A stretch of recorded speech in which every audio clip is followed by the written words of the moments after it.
Oh, hey, what's up? Um, it's about, what, 5:28 in the morning and I can't sleep. So I thought I would do a video log. I have a few of them here, a few ideas, and yeah. So anyway. So you want to be a singer, huh? Why do you want to do that? Do you just love music? I love music. I think everybody kind of loves it. What do I want to talk about? Okay, let's talk about trained versus natural. I hear this a lot, mostly from people who aren't trained, actually. What's the difference between a trained voice and an untrained voice? And what's good and bad about it? I would say that the biggest thing that's different about trained versus untrained is when you actually start to get in trouble. You know, when everything's fine and you're in perfect health and, you know, you're singing all the time and things are going wonderful, it's fine. Everything's wonderful. It doesn't matter if you're trained or if you're untrained. When it does begin to matter is, let's say you go on a 10-city tour over 10 days. Let's say 10 days. So you're in a different city every day. You're flying all the time. You're not getting much sleep. And you're starting to go hoarse. The difference between a trained and an untrained singer is, one, the trained singer would better know how to protect their voice as soon as they see that they're starting to have a little strain. They would know the things to do to save. While still giving their all in performance, they would be able to save some of their voice and not push too hard. And they would be able to get in and out of the performances easier. You know, a lot of time it takes a while to warm up and to get yourself going. But most trained singers can do a warm-up in 15 minutes and be ready to perform, while an untrained singer a lot of times has to sing for an hour or sing through 20 songs. Many trained singers do scales. And Barbara Streisand says, I hate scales, but it's the best and quickest way to warm up my voice. And that's what she says, and she's one of the greatest singers of all time. Arguably, but you know, if we talk about money and fans and all that, then definitely she's one of the greatest singers of all time. I would say trained and untrained. Okay. It's really hard to go into this subject, and I don't like to step on people's toes, and but okay, let's say this. The good thing about being untrained is you have a place to start. It means you already have a bunch of talent. It means that you have worked on things over a period of time and you have come so far.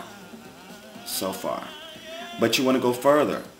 So what way to do that is to start getting some training and actually learning more about your voice, how the voice works, and improving everything. You know, we can always improve. And even, you know, as you get older and older, I had a voice teacher who had went to school with Leontine Price, and she was still performing even though she was teaching in college. She was still doing recitals and stuff, and she had a pretty good name. And she has a pretty good name. But when she does a concert, when she sets up and rehearses, she goes to a vocal coach. And she said she goes to a coach because, you know, sometimes, especially when you're good and people are following you, you got your thing, sometimes you tend to start doing things that aren't necessarily so good for the voice.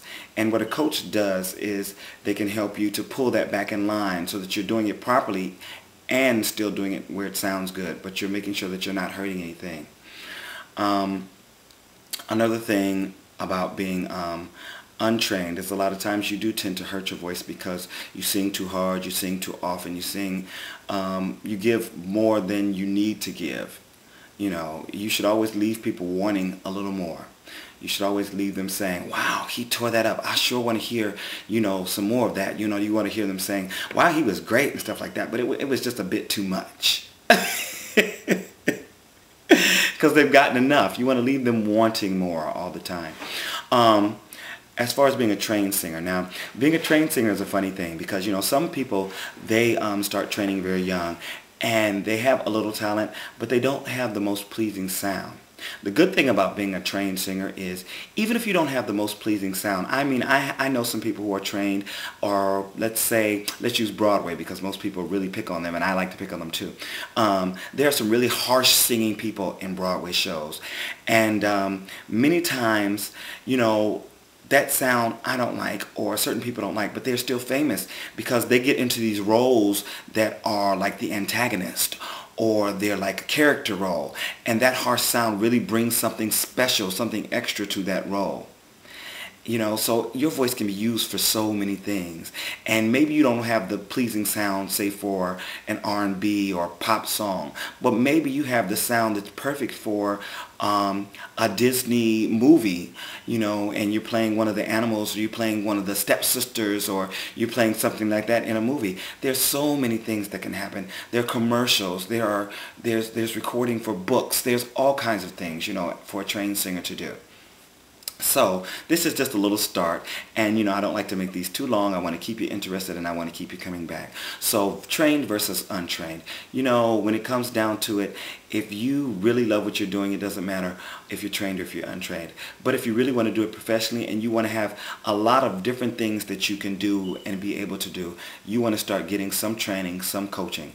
And remember, you know, sometimes because you're listening to several different artists and you're practicing on their riffs, and you're getting advice from your gospel coach, or your choir director, you know, that is a form of training also. Back in the day, the training in church was that you were in choir and you were rehearsing every week, you know, and you were in a group and you had somebody saying, no, you don't do it this way, you do it that way. That is also training.